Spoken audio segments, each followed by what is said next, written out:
Hi, kindergarten, first and second grade leaders. We are preparing for September 30th.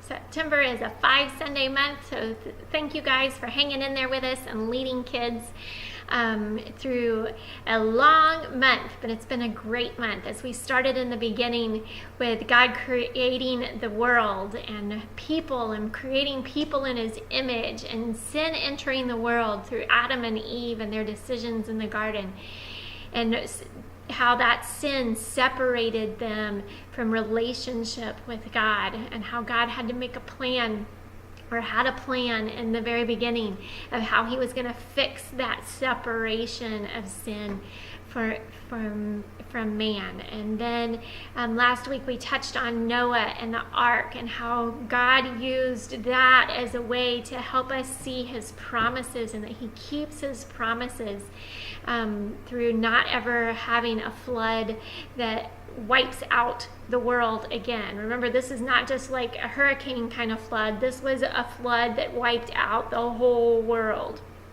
And so this week we are going to dive into Genesis 11. And in Genesis 11, it is the story of the Tower of Babel. Remember, as God's people, after the fall, we're beginning to multiply and fill the earth as people, that people kept trying to find ways that they could elevate themselves, and many people tried to put themselves above God. And so that's why they built this tower. They wanted to build a tower to glorify themselves, because they thought if they could get above where God was, then they would get all the glory, and they would get all the fame, and they would get everything. And God saw that, and the tower went tumbling down, and He scattered the people across the world and changed their languages. That's where all the different languages of the world came from, and where we started using different languages to express ourselves, where we don't understand people who speak a different language. God did that because we as people were doing things that put us, just like Adam did, just like Eve did in the garden. We continued to do things that tried to put us in the seat of power instead of God in the seat of power. So, your social activity, you still have your Would You Rather cards.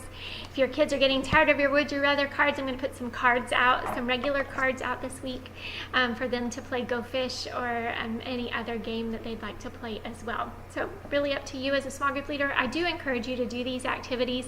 It's a great way for you to get to know your kids in a different way. We're not just here to teach them, we're here to build a relationship with them. When we build a relationship, we build a disciple. But it's not until we have that relationship first. All right, then we'll move into large group and continue with our OCC collection, Operation Christmas Child collection.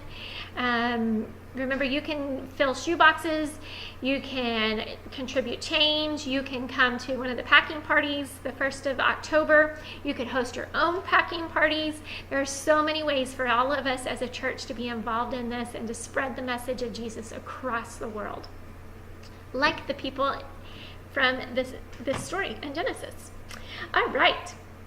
Then you're going to move into your small group time, and you're going to have a bag full of Play-Doh. Right now this only has one thing of Play-Doh, but I do have more Play-Doh for you. And straws. And you're going to separate your group into groups of 3s or 4s. And you're going to give each group of 3 or 4 a ball of Play-Doh and a handful of straws. And with their straws, they are going to try to build a tower.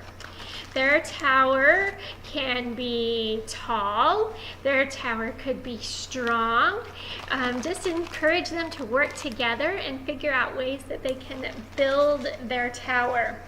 And then, like God, if they want to come in and knock it all down, as a reminder that God knocked the Tower of Babel down, as a reminder to the people that He was God and that He alone has the power and authority to forgive us, and that God had a better plan for the world than man glorifying himself, that God sent Jesus to be the Savior of the world so that believers could live for him and not themselves. All believers, people from every tribe and nation who speak all kinds of languages, will worship Jesus together in heaven again one day.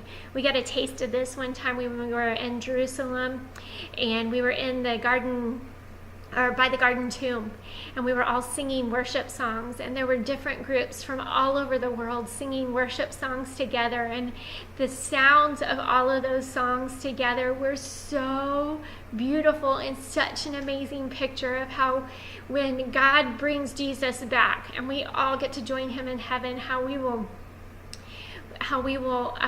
hear those songs, and that we will understand each other for maybe the very first time. If you're not a good linguist like me, that I'm not a very good linguist. I do not understand a lot of languages. That's what I'm trying to say. I'm not saying I know a lot of languages, because I don't.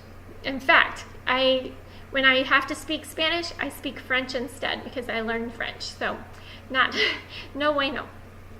All right. Then you have your memory verse activity. Kids may be a little tired of this.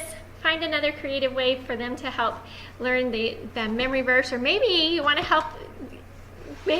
challenge them to see if on a piece of paper they could write the memory verse backwards like this, so they can take it home and try to show their family how they can read it in the mirror at home. That would be a fun activity. I'll put paper out for you so that you can do that. And then you will pray and dismiss. Thank you so much for leading.